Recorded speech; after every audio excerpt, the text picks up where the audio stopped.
And welcome back to an episode of the Cool Your Jets podcast. We're hosts Ben Blessington and Michael Nania.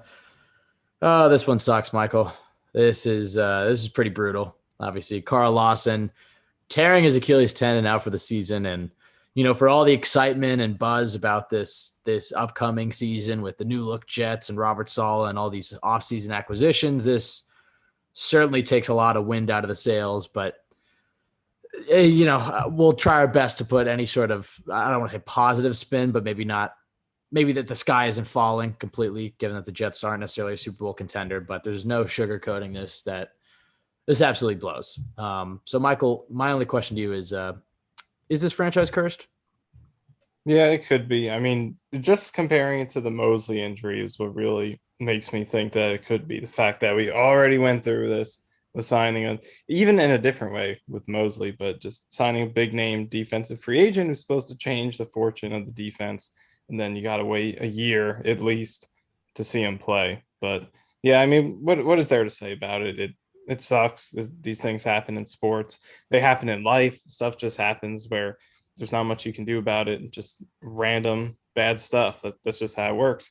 But I mean, I'm going to do my best not to spin this in a positive way, because it's definitely not positive, but try to explain why there are ways that the Jets can survive this and still get productivity out of the edge spot, still have a good defensive line and a good defense. That's always what I try to do immediately. Just look to the future and see, like, all right, this happened. How are we going to rebound? How are we going to try to get through this? And No, I think there I'm are not ways. done yet. I'm not done grieving yet. I go through the stages quickly. I think I'm a lot different than a lot of Jets Twitter people in that way. But, to each their own. I mean, look, Robert Saleh had said multiple times this offseason that, we're waiting for the adversity. That's when we're going to find out the true character of this team, something along those lines. And it is important to remember that last year, Robert Saleh, very similar situation. I mean, it happened against the Jets that Nick Bosa tore his ACL and was out for the season, among, a bevy of other Niners injuries throughout the entire season. And his unit rallied and still finished top 10, was still a good unit, was carrying that Niners team. So, there's no sugarcoating that Carl Lawson was easily the best pass rusher on this team. And I think with him and Quinnen and Bryce Huff and John Franklin Myers and the rest of the depth of the defensive line and Robert Saleh, that I thought that defensive line had a chance to lead the league in sacks. I mean, that's how confident I was in this unit, as in addition to having maybe a top 10 defense. Obviously I wouldn't expect that to happen, but I also have to acknowledge that Robert Saleh has come back from arguably worse and had his units perform. And I do still think that this defensive line will be good because there was just already so much depth. But man, this sucks. I mean, just absolutely sucks. I mean, our thoughts go out to Carl Lawson and his recovery. It's not even just about the season. I'm just hoping that he can return to be the same player that he was, because he was just having such an awesome training camp. That this is just a brutal way. I mean, Mosley was a little bit of a slower burn because we got him off of preseason. We basically got a full game out of him.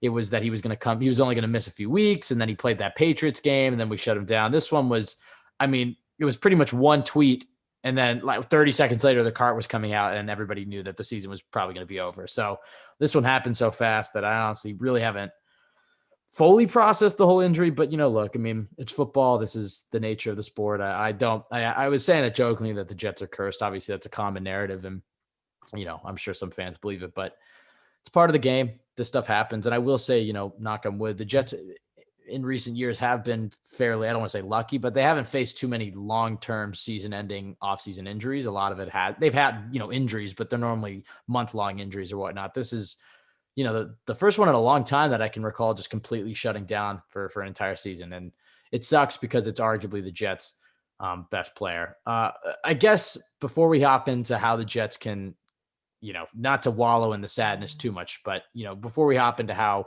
they'll move forward, I guess, can you just, discuss what the Jets going to be missing from Carl Lawson this season? And I guess on a brighter note, what they'll be getting next year when he returns. It's so tough to talk about because we've been sitting here so excited to watch it for months now. I'm going to sit here and talk about it. Something that we're not going to see this year. You know what? But screw that. Let's not do that. I think Jets fans have had enough torture. He's a great player. He's a great player, and he was in store for a big season, but that'll have to be put on hold until 2022. And the Jets will have another offseason of building up the team, and I think by that season they should be in a position to contend for a playoff spot. So, assuming he's healthy by then, he'll be coming into a better situation. And this situation is now one where it's maybe an opportunity for a younger player to try to fill these shoes, although they won't be able to do it entirely. The first guy that comes to mind is a guy that we interviewed a year ago, a guy who had a great preseason game one, Bryce Huff, and he seems like maybe the natural fit. But at this stage in his career, he's really only been a designated pass rusher. And I think, with the Vinny Curry injury, he stepped up to be the Jets' situational third down pass rusher. With this Carl Lawson injury, do you think that he's going to be the guy that's going to be the every down Leo defensive end for this Robert Saleh defense? Yeah, it definitely looks like with Carl Lawson out now that he's probably going to have to be a starter for them. It'll be interesting to see how they divide it up, because obviously you would expect with Lawson out that you're not just going to have someone step into his shoes and play the same amount of snaps. You're probably going to have it be more rotation based than it would have been with him. But I would think, because Lawson or Huff has been playing on the left side, which is where Vinny Curry, or in the preseason game, he's playing the left side, and then in practices as well, Lawson was on the right side, Huff on the left.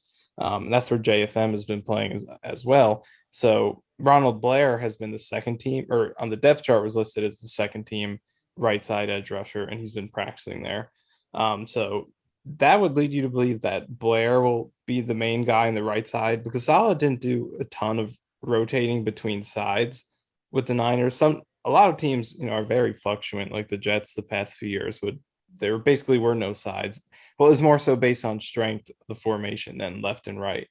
But the Niners, it was generally left and right, and that's what the Jets have been doing this offseason. So will Blair step up and be that right side guy, or with leaving Huff on the left side, or will Curry go on the right? We'll see how they divide it up, but I think we're going to see a lot of rotation. And in general, I think that Bryce Huff and Vinny Curry will probably be the primary starters on the edge. But Blair is going to be involved probably primarily on running downs.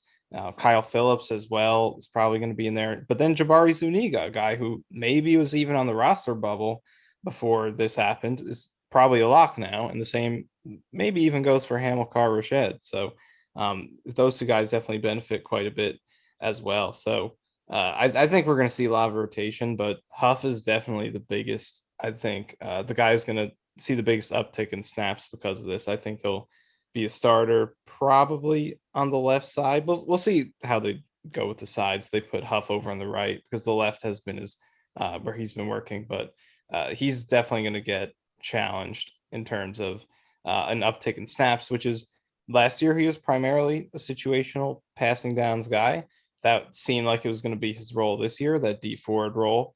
But now he's going to have to handle a full workload of snaps. And last year, his production was very good when he played a limited number of snaps. He was very efficient when he would play 15 pass rush snaps or less.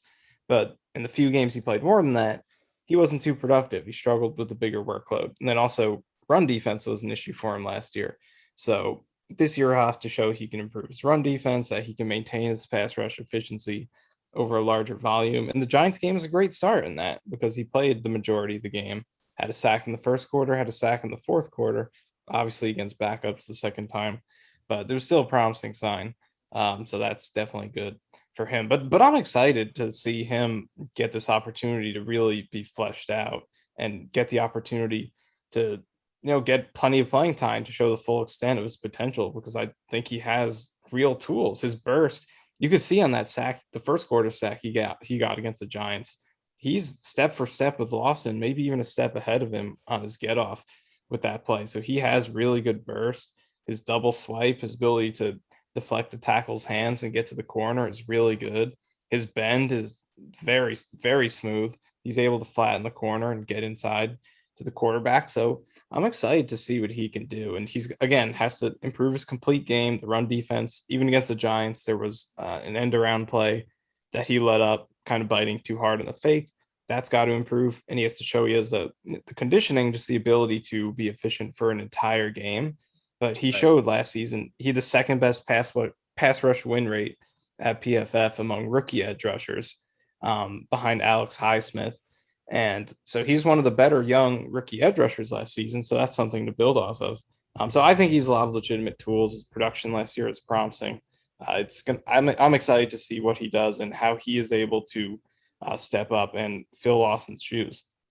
Yeah, I mean it's a tough pill to swallow, but because the Jets weren't a Super Bowl contender this year and it was viewed as a rebuilding season, the optimist in me is like, all right, well now we get to see Bryce Huff and Hamilcar Rashed and a lot of these young guys play more snaps. I mean, that doesn't really fill the void of what I'm feeling right now, but at the same time, it's like, all right, well, next man up philosophy.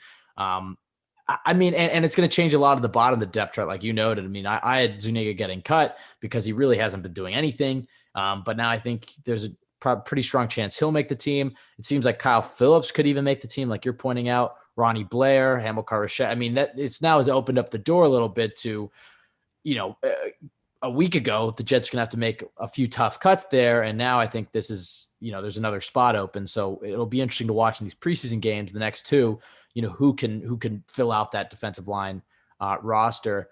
I mean, it's next man up. I mean, the Jets certainly have a lot of depth, and I still expect this to be a good defensive line. And Robert Saleh has experience with this before. And I do think that a guy like Bryce Huff, or maybe it's not, maybe it'll be somebody else. I think somebody will step up.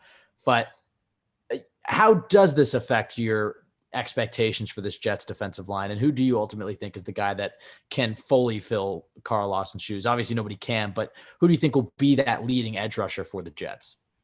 Well, I was putting some optimism out on Twitter, and I don't read the replies that much, but I saw a pretty big ratio there. So I don't know if being positive is illegal today or what, but I have some positivity I would like to put out. So let's talk about Vinny Curry. People forgot All about right, this shut guy. up. No, listen, no, I'm going to put all the positivity out there, all the reason to feel like that the Jets are going to be okay. They're Vinny not going to be Curry, okay. Let's they're be not. honest here. They're going to be much worse. Obviously, I'm just trying to point out that there's still a lot of talent on this unit, and it could still be a very good defensive line. And the edge group still has a lot of promise and can be a lot better than what the Jets have had in recent years, even without Carl Lawson. So Vinny Curry has not. He didn't play in the preseason game. Obviously, he hasn't been practicing. Probably won't be back until week 2. But I I talked about it a lot. His pressure numbers year by year are very, very, they're elite, like top 10% among edge rushers. So you get him back, and you have a question mark with him too, because he's been doing that in a situational role, playing 40%, half the snap. So if he has to play a little bit more now, then that's a question mark. Can he maintain that, especially at his age? But year by year, he's been extremely efficient at producing pressure. He's not a big time playmaker. He doesn't get sacks. He doesn't really bend the corner, but he's very consistent at squeezing the pocket, and that's going to create so many good opportunities for this interior D line to get sacks because he's such a good bull rusher, squeezer of the pocket, and he is just great at it. His pressure numbers are elite every single year. So that's something worth taking into account. He's already a pretty big upgrade over some of the players who would be playing his shoes over the past few years for this team. We talked about Bryce Huff and Ronald Blair in 2019. He's mainly known for his run defense, and rightfully so. But in 2019, before he got injured, he had his highest pass rush grade at PFF of his career by a wide margin in the upper half among edge rushers. He was above average. So he was improving. I think there's some hope with this unit. And Zuniga, I'm the world's biggest Jabari Zuniga critic. I point out his terrible numbers all the time, but he was third round pick last year. So let's give him some time, see what he can do. And Hamilcar Rashed had some flashes in the Giants game. So I think there's potential with this edge unit. And not only is there potential, Vinny Curry gives you a high floor with what he's done in recent seasons. And I think Blair gives you that in the run game as well. I think he's probably their best edge setting defensive end. Him and Kyle Phillips are both very good run defenders on the edge. And I think that's a big positive when you're going to be playing this attacking defense where guys are going to be, and we saw some glimpses of it in the Giants game where guys are, firing through one gap. Sometimes teams are going to call a draw on you and they're going to pick up some rushing yards against that. So you are a little bit susceptible against the run with this scheme. And so to have a couple of good run defenders on the edge is a positive that I think should be able to mitigate that. So I think there are some positives with this edge unit. But overall, I think before when Lawson was healthy, I thought this was a top 3 defensive line overall. Um, Mainly because of the interior defensive line, which is a top 3 to 5 unit. But with the edge unit, obviously it's not, they don't have a second great guy. But with Lawson, one of the best pass rushers in the league, that I think could supplement the defensive interior and make this a top 3 unit overall. But without him, I still think it's a top 10, borderline top 10 unit overall, just because of how great the interior It's is. optimistic. I don't think it's optimistic at all. If you actually rank every single unit in the league and look at all of their players, which I've actually done with their stats, I still think it is a top 10 unit. That interior is top 3 in the league. Quinn Williams, John Franklin Myers, Foley Fatukasi, Sheldon Rankins. I think no the doubt. Steelers are better, and I think the Rams are better with Aaron Donald and their depth. I think that's it. But obviously, then it comes down to the edge unit. If they can be okay, like I think they can be, like league average, Huff takes a leap, Curry stays healthy and is the same player he has been, Blair stays healthy, and one other player steps up and isn't terrible, and it's just okay. If you can do that, if you can have average edge rushers, couple that with the top 3 interior unit, I think it's still borderline top 10, around 10th in the league, right there at 10th, Right. 9th, 10th. I think that, the interior of this defensive line is still really, really great. They're going to need somebody on the edge to step up and, collect a few sacks. It's just a bummer because that Leo position on this defensive line is so crucial. But as we said a few minutes ago, I mean, this is Robert Sullivan through a very similar situation last year, and his team rallied. And this is, probably about the outside of Zach Wilson suffering a season-ending injury, knock on wood, this was probably the biggest, test of adversity they could have faced. And from that perspective, I'm interested to see how the team responds. Given that their best player just has gone down for the entire season, how does Robert Saleh handle the situation? How do the players handle this situation? I can see what you're saying. As far as being around 10, I still think it's a little optimistic, but I'm not saying it's wrong. I'm just saying that, maybe it's just because the Carl Lawson depression is Can fully you consuming mention me. 10 defensive lines better than them? Not at the moment, Michael. You're the numbers guy. Let's be honest here. I just think that the loss of Carl I Lawson is can't, huge. and I have a Here's whole what I ranking, here and I here's can't. okay. Here's what I want to say. I just feel like I like Bryce Huff. I'm really excited about him, but there's not really a proven guy on the edge that I'm confident can get sacks. I mean, John Franklin Myers counts, I guess, but he's also interior defensive lineman. On third down, he's moving inside. So on those third down passing situations, like you said, they have Vinny Curry and they have Bryce Huff, but let's be honest, Vinny Curry is past his prime and Bryce Huff is an undrafted free agent who had 2 sacks last year. I'm not saying it can't be done, but you have to look at both sides of things. I'm not saying it won't happen. I'm just saying it's a glass half full approach that they'll be around 10. Which, you've been right many times, Michael. But outside of this bummer of news, I mean, there are a few other things I guess we should get to from these joint practices with the Packers. Obviously, they play the Packers on Saturday night. We'll talk about that. But your overall thoughts from the 2 joint practices with the Packers? I mean, obviously, if you read the reports from camp, it seemed like obviously the Packers were a team on the cusp of a Super Bowl and are a contending team. And the Jets are obviously a rebuilding team. Seemed like there were some good moments for both sides, but seemed like the Packers obviously got the better of them for 2 days. What were some of your takeaways from these 2 joint practices? Well, I think the biggest one that everyone was talking about was Mekhi Becton, who seemingly was giving up sacks left and right. And I mean, I guess my take with Mekhi Becton and his practices is that should you be a little bit concerned? Of course you should, because it would be a lot more ideal to see him playing well. That would be great. But I think at the same time, he is only 22 years old. He's extremely young to be in his position, a left tackle, already going into his second season as a starter. I put out a tweet a couple of days ago comparing him to some of the best left tackles in the league last year and where they were at 22. The majority of them weren't in the league, and a few of them were rookies. And as rookies, they weren't as good as Becton was last year. So I think, he already has the stuff that really matters, what he's doing in the real games. The floor he put last season was great, and he's very young. And I think we just saw him play in a real preseason game. Yes, it was against bad competition with the Giants playing their backup defense. Even their starting defense isn't as good competition as Lawson and Preston Smith, Zarius Smith. It was mostly Preston Smith, but not as good competition. But still, he was out there and he looked perfectly healthy, and he was mostly dominant in the couple drives he was out there. So that I think is a big part of it. If he went out in the Giants game and he was struggling, he looked how he seemingly looks in these practices, then I think you'd have a lot of consistency to where it's like, okay, he's constantly struggling in practice and in the game. Then that would be a problem. But the fact that he went out there and he looked good, I think is definitely promising. But at the same time, it's definitely worth taking into account the consistency at which he's been reportedly playing poorly is not something that should be ignored. I think at the same time, it's practice, and whether someone's good or bad, you want to take it with a grain of salt. When something's happening this consistently over weeks, it was every day with Lawson. Now he goes to Green Bay and gets beat up pretty consistently over there. It's definitely something we're taking into account. So let's hope that it doesn't carry over into the season. But I think it was promising to see him go out in the Giants game and play well there. So for now, okay. Yeah, but ahead. It's 2 series against the Giants backups. So I get what you're saying, but it's not like he just went and played a full season. It is different though.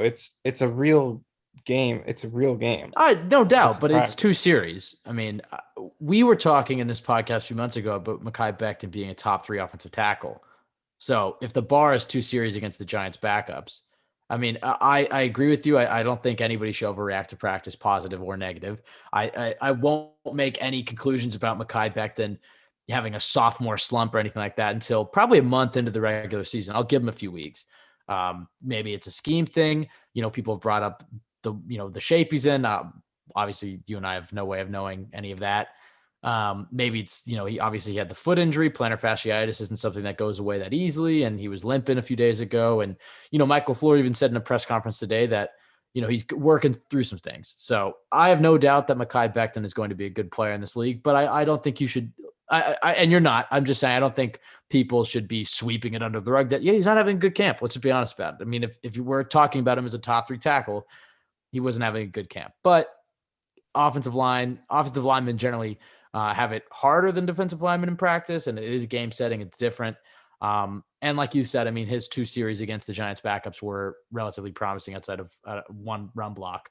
I don't even know if that play was that bad. It was kind of like, he knocked him outside with the run because Feeney allowed penetration. There was one play where Ojolari beat Mekhi Becton for a run stuff, and there was a whole article about it, about how he talked about beating Mekhi Becton, and really wasn't even that impressive. He knocked him outside, and P. Ryan or whoever it was just ran into him, which wasn't his fault. It was because there was penetration from somewhere else. But yeah, I think I agree with you. I'm not sweeping it under the rug. It's worth taking into account. It's not ideal, and especially when your coach comes out and openly says, yeah, he's struggling, he's working through some things.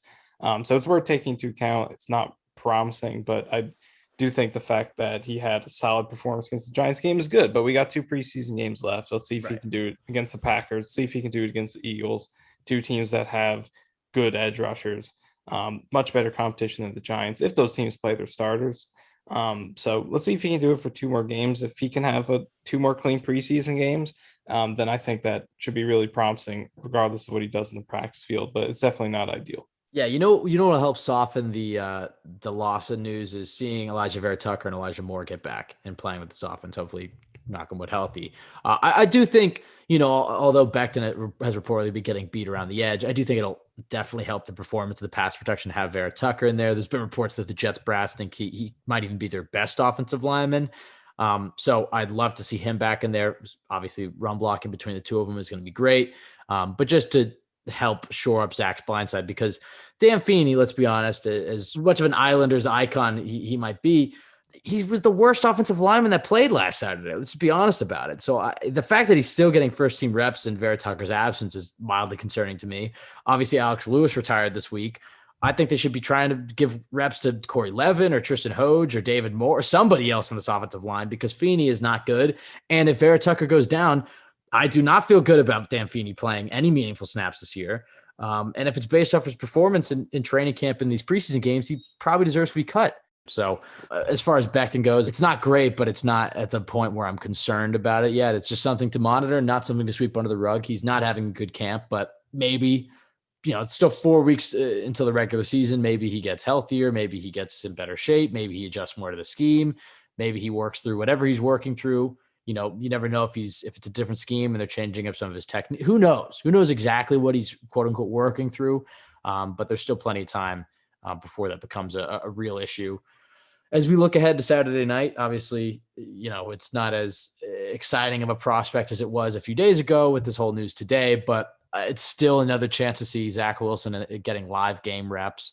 What are you looking forward to seeing during this Packers game? Not just from Zach Wilson, but from the rest of the team. Well, I think obviously the number one guy who everyone's going to have their eyes on now is going to be Bryce Huff to see if he could fill those shoes of Carl Lawson and provide that pass rush threat that they're now going to be missing. So I'm definitely going to have an eye on Huff. And also after the performance he had last week, I think we're all going to be interested to see if he could back it up and continue that momentum because even in training camp, he's played well. So definitely will have my eyes on him. Also, the secondary, I think, is something I'll be watching because they played a great game against the Giants across the board. Everyone was breaking up passes. And then even when they weren't breaking up passes, the coverage was good enough to where the ball wasn't coming their way. They allowed very little to the Giants wide receivers. So to see them go up against, another opponent, and it is the preseason, so the Packers are a good team, but probably still going to be playing their second, third string most of the game anyway. But it's Kurt Benkert, not Aaron Rodgers or Jordan yeah, Love. yeah, exactly. So you're not going to face good competition in the preseason, but to the Packers, the Jets defensive backs, day 3 rookies aren't intimidating competition. So go out there and outplay the people at your level. That's what they did last week. Severely, they dominated the Giants wide receivers. So if they can keep doing that, that'd be really promising to see. Brandon Eccles, Jason Pinnock, Michael Carter II. All these guys played well last week. So to see them continue to do that would be promising as well. So a lot of these young defenders, I think I'm going to continue to have my eyes on. The linebackers, Hamza Nasruddin, Jamian Sherwood had good debuts in which, aside from the big plays, the fumble, the pass deflection, I thought they looked really comfortable out there and they made good decisions and showed good instincts. It looked like they belong at the position. And I think that's what's most important, more so than the big plays. And those are just bonuses on top of it because they were in those good positions, making good decisions as well. That's how you put yourself in position to make big plays. They just come as you play the position the right way. So I think to continue to watch those two guys and see how comfortable they look at linebacker is also going to be fun to watch. Then offensively, I think the offensive line, like you mentioned, I think you would like to see some more hope out of this depth chart. Alex Lewis is now gone. With him retiring, there is a spot that can be filled there at backup guard. Dan Feeney obviously really struggled in his first game. So to see him play better would be promising. Although there's not too much to expect. He's bad. He's kind of proven that over the years. There's not too much to expect. But to see someone else step up and provide some hope and security in terms of the backup guard position, whether it's Corey Levin or one of the many undrafted free agents like Tristan Hodge, that'd be great to see as well. So I think and also the right tackle competition. It was an interesting start. It was kind of a mixed bag for both guys. Moses missed a couple blocks in the run game, but he was clean in pass protection. And then Fant came in. Not too much notable. He did give up one pressure, but he run blocked okay. So that competition is going to keep going on.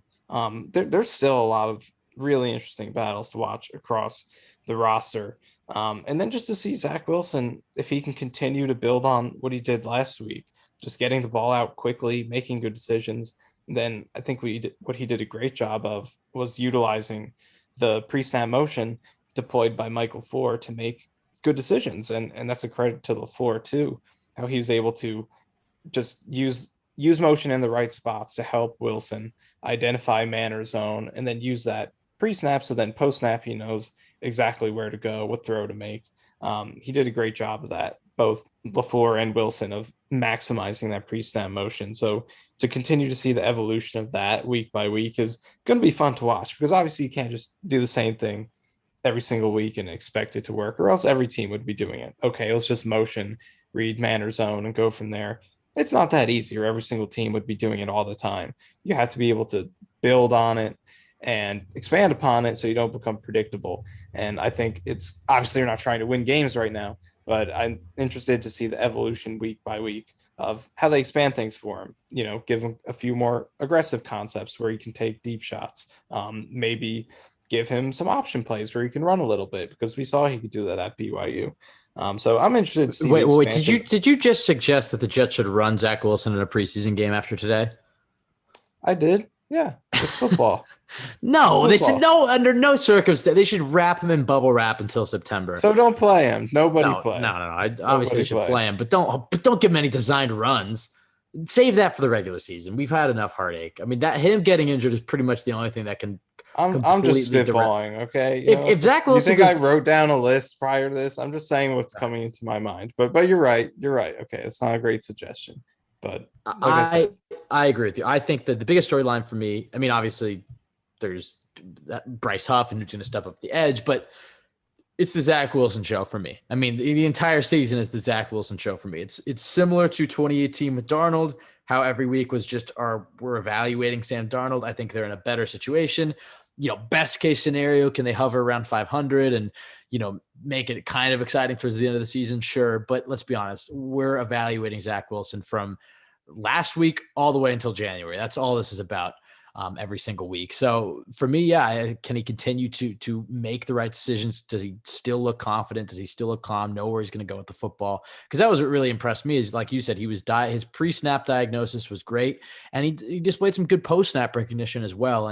And because all the arm talent and out of pocket, off angle, arm angle stuff is there, but it's the in the pocket going through progression stuff that you really like to see. And I think that's why he was arguably the most promising out of all the rookies. So you want to see him continue that. I think it's also extremely interesting because these two teams have practiced together for the last 2 days. And, at this point, I think that in those two practices, I would imagine the Jets and Packers are both running some more regular season concepts because they're not going to play each other this season. Why not?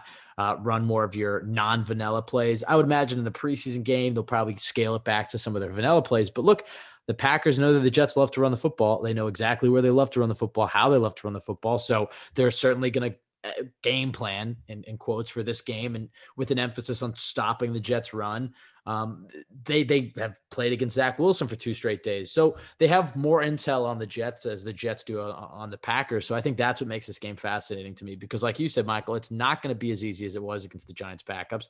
It's not going to just be a straight pitch and catch for him. He's going to be going up against the Packers starters, and it's going to be a little bit harder. So I'm curious to see how he looks.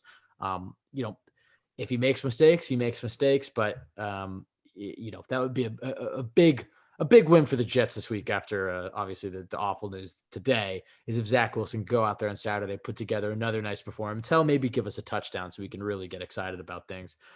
Before we get out of here, Michael, not a score prediction because it's preseason, doesn't matter. I want one prediction about the game, one big prediction about the game that you think will come true on Saturday. It should be noted that you were a bit of a Nostradamus predicting that Jonathan Marshall would have a sack. I mean, I guess it was supposed to be against Jonathan Harrison, but we'll just strike that from the record. So you're 1 for 1 so far this season. So what is your prediction for the Saturday's game? Well, not. I'm technically not 1 for 1. I did say that Jeff Smith would get 70 yards. So let's I remember you saying Vincent Smith, so it doesn't really matter. I mean, he didn't get 70 yards either, but the Jonathan Marshall thing is the only thing that matters. You threw a few out there. Maybe you can do the same this time. Throw a few out there. Let's see if any of them stick.